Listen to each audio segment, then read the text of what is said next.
Yay, you! We're almost done with our 21 days of prayer and fasting. And one of the things I want you to begin to think about as we're wrapping up these wonderful season together is to schedule a day to go away on a spiritual retreat. Did you know that the gospel mentions numerous times when Jesus went on a retreat all by himself? In fact, Luke records that before he even started his public ministry, he spent 40 days in the wilderness. What are you about ready to start? Think about taking a day off to prepare. Now, Mark mentions that Jesus fed over 5,000 people up on the mountain. That must have been exhausting.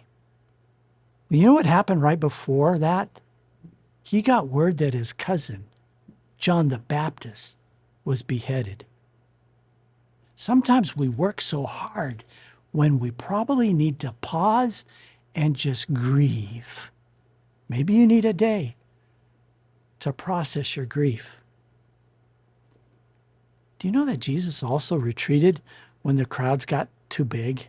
I know if you're an extrovert like me, you get energized when you're around people.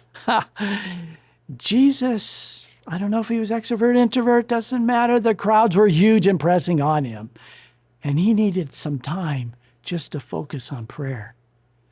Find a day on your calendar that you can do the same. You know, there was one moment that Jesus prayed all night long.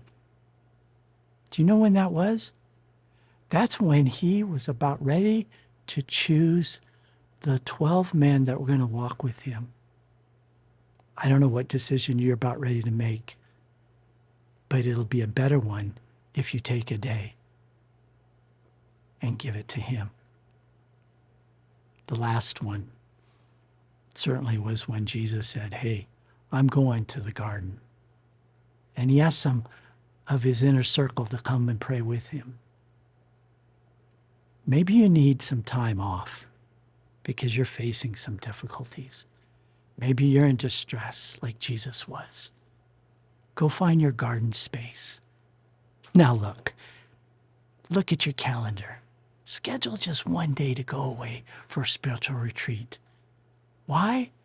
Jesus did it because he needed a new start, to recharge, to grieve, to even cope with the pain and the distress that was mounting on his life. Today, find that date so you can continue the good work that he's done in these 21 days.